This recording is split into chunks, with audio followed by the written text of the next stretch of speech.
You have never seen a truly dark sky before.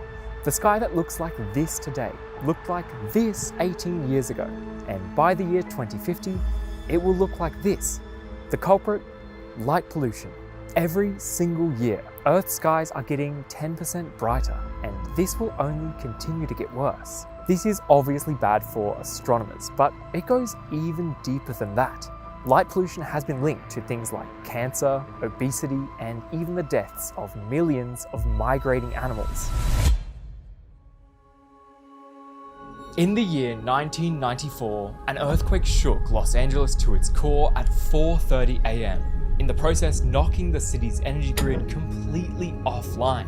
Residents who were awoken by the commotion stumbled outside, slightly drowsy, and looked up. They saw our universe, brightly twinkling stars, clustered galaxies, planets like Saturn and Jupiter, and most strikingly, the arm of the Milky Way. And what's strange is, they got scared. The Griffith Observatory and 9/11 received countless calls from residents unable to comprehend what they were seeing. Was it aliens? A huge cloud? What's going on? This is the sad reality of what we are facing as a result of light-polluted skies. And keep in mind, this was 30 years ago. Things have gotten far worse. The light pollution that we have at night it's one of the greatest tragedies about modern civilization, is that we've blacked out one of the most spectacular things that you could ever see, the thing that really centers us and humbles us. Before the Earth was illuminated with bright LED lights, we had fire. Until the late 19th century, fire was very much synonymous with light. And then something marvelous happened. Public electric lighting in the form of incandescent light bulbs spread like wildfire across the world, illuminating our cities. And so over the last 100-ish years, the Earth has come alive. Advancements in LED lighting has caused this rapid growth in public lighting to increase faster than ever before. And here's where the story takes a sad turn. As of right now, nearly 85% of the world's population live under light-polluted skies. And if you're in the US or Europe, that value is essentially 100%. At a global scale, light pollution is increasing at a rate of 10% every single year, and this figure is projected to only keep increasing. More than 1/3 of all humans on Earth have simply never seen the Milky Way. And I am sorry to say, but if you're from one of the major population centers like London, New York, Singapore, I'm probably talking about you. If nothing is done about it, in around 100 years, life will look essentially unrecognizable. Imagine a world where virtually all parts of the globe are impacted by light pollution. The Milky Way is no longer visible to stargazers, a forgotten mystery of the past. Virtually all constellations will be too dim to see. Species of animals go extinct due to the impact of light pollution on their migration. A huge proportion of the population now struggles with sleep disorders, mental health problems, and chronic conditions caused by their circadian rhythms being ruined.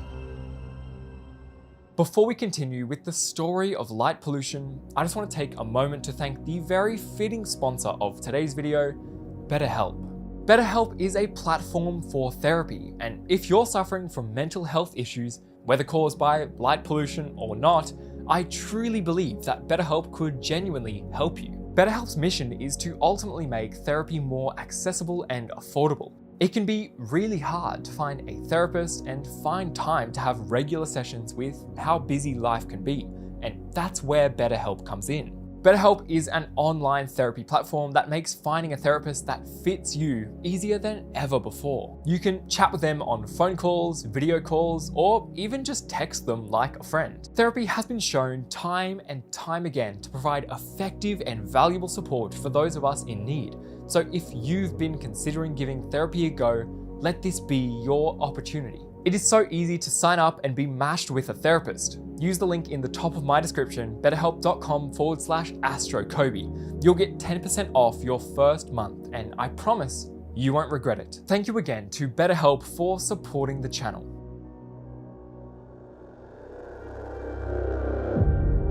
astronomers use something called the Bortle scale to measure the quality of a night sky at any given location.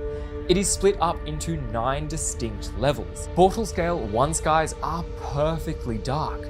You should be able to spot around 5,000 stars in these locations. As you go up the scale, light pollution gets progressively worse. If you live in an urban area, your sky is likely Bortle scale 5 or worse. I currently live in the 3rd biggest city in Australia, Brisbane, and here our night skies are a scale 8 to 9. As bad as it can get. I can spot maybe 10 stars from my balcony, and the sky is constantly as bright as twilight here. So to help me get a better understanding of what I'm missing out on, what better way than to go to the largest international dark sky reserve in the Southern Hemisphere?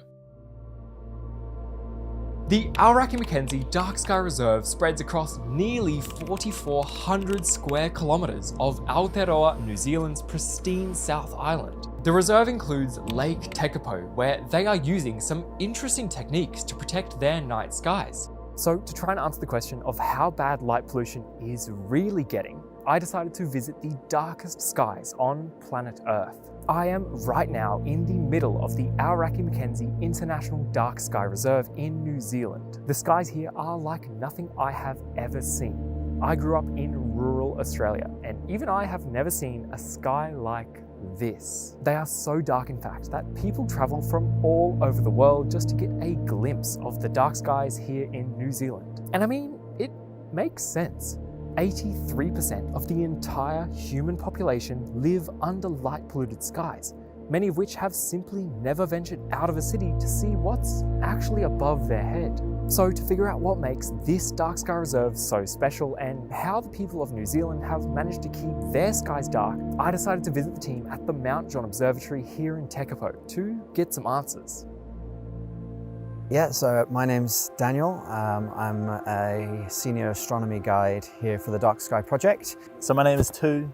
I work at the Dark Sky Project. I am the team leader for our Dark Sky experience. So the Aoraki Mackenzie Dark Sky Reserve is the largest gold standard dark sky reserve in the Southern Hemisphere. And it is quite a special place in terms of going back in time. That's why I like to think about things, thinking about how our ancestors saw the night sky and the land around them. And even though, some of the land has changed, the sky hasn't. And basically what that means is that we control the light pollution. So we try as much as possible to reduce the amount of light pollution that we produce from the towns. So using lower sort of brightness lights like orange, red sorts of sodium bulb type things. And also pointing the light downwards to where it needs to be. And this keeps the sky above us much darker. And a dark sky is a good sky, essentially. Here in the Aoraki Mackenzie Dark Sky Reserve, they have these cute little street lamps that help to prevent light pollution. They do it by being close to the ground, and they have these cute little hats that help to point the light towards the ground instead of up into the sky. I'm sure you already understand that light pollution is obviously bad for astronomers. We use these huge ground-based observatories to look out into the cosmos and learn about the universe. And you need to understand that these observatories are really important to astronomy. It is easy to think that the space-based telescopes like JWST and Hubble do all the big problem solving, but that's just not the case. Edwin Hubble proved that the universe was expanding using the Mount Wilson Observatory by looking at faraway galaxies and measuring how quickly they are moving away from us. Vera Rubin and Kent Ford found evidence for dark matter at the Lowell Observatory. Exoplanets were discovered here. Black holes, they were discovered here.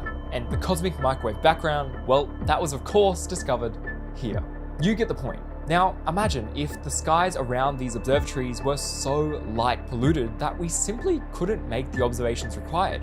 That is a really sad thought, and one day that might become the reality. When people step off the bus and they look up and they just go, wow, and people from all over the world, and their reaction is always the same. It's basically just, wow, oh my God, I can't believe there's so many stars. If you've never seen that before, it's really quite breathtaking. And the Milky Way overhead as well, just to actually observe that is a really powerful thing. I don't know, I think there's something in our nature, there's something in our DNA, I can't really describe it, but reminding us who we are. Where are we? What are we doing here? We're on a planet, orbiting a star, lost in space, and I think when you look up, you realize that connection, and again, that's a good perspective to have. For thousands of years, our body has evolved to understand the daily cycle, night and day, and then night again. But now, light pollution is seriously disrupting our circadian rhythms. At nighttime, your body produces the sleep hormone melatonin, and those of us who live in the cities have lower levels of melatonin production. This leads to sleep deprivation, fatigue, and other serious health problems. And perhaps scariest of all, recent studies have found a connection between this reduced melatonin level and various cancers. And it's not just humans that are being affected. Animals all over the world are having their life cycles disrupted by light pollution for the first time in hundreds of thousands of years. Freshly hatched baby sea turtles will sometimes dig their way out of their nests at night. They instinctually should crawl towards the brightest direction. Historically, this has of course been the open ocean, but light pollution and street lamps can now cause them to head away from the ocean, further inland where they risk being hit by cars, found by predators, or simply dying of dehydration. The shearwater is a seabird that leaves its nest in the darkness of night and uses the moon and stars to navigate their way across the seas. Young shearwaters become confused by the glow of city lights and tend to find themselves disorientated. This causes them to circle the city lights, leading to exhaustion and starvation. The African dung beetles use the beautiful arm of the Milky Way to help guide their movements. Using the stars, they can orient themselves correctly in order to roll their dung balls in the perfect straight lines. But now, light pollution makes it so they can't even see the Milky Way anymore. This disorients them and ultimately results in it being easier for predators to find them.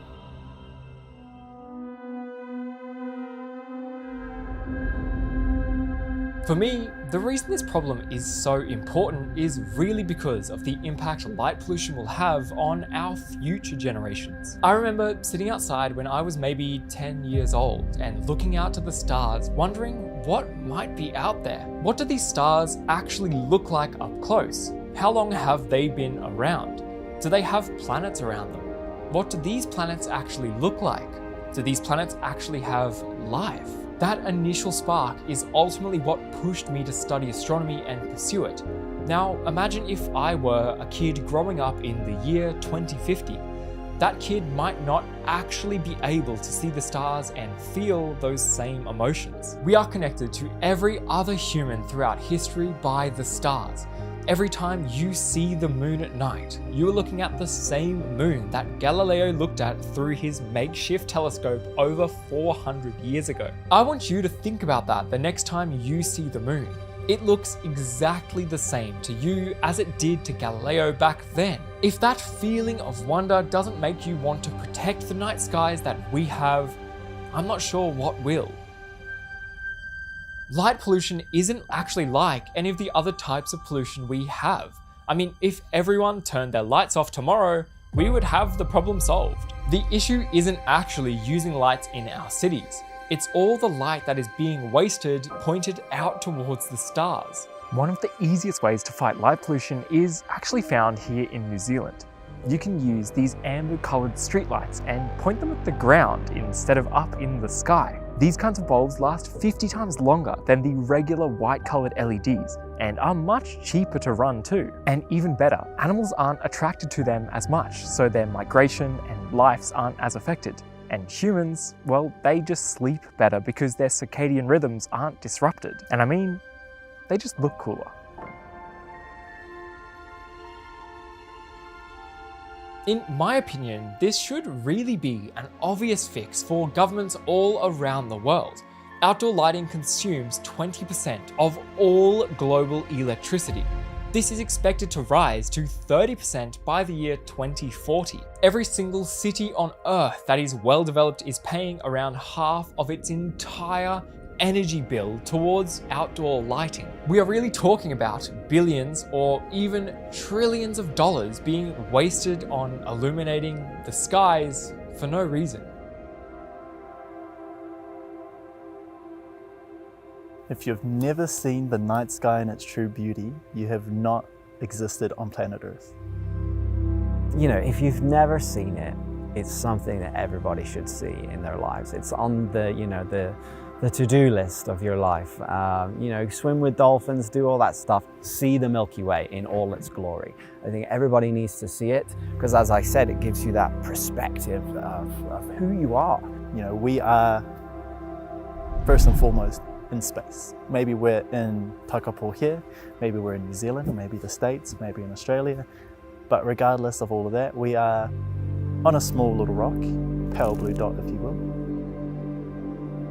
Most of the beautiful Starlapse footage that you've seen in this video is taken using long exposures, and it over-exaggerates really how bright the stars and Milky Way actually are even in a perfectly dark sky. So I want to try my best to show you exactly what it looked like to me when I was in New Zealand looking at the stars under the darkest skies on planet Earth. This is exactly what my eyes saw during my time in New Zealand. And these jaw-dropping views of our universe are above your head every single night, no matter where you are on Earth. Light pollution has hidden this from you, and nearly everyone born today will simply never see a sky like this during their entire lifetime. This dark sky is exactly what our ancestors have seen for millennia, and in just 100 years, we have completely hidden it. And if things continue as they are, it's never coming back.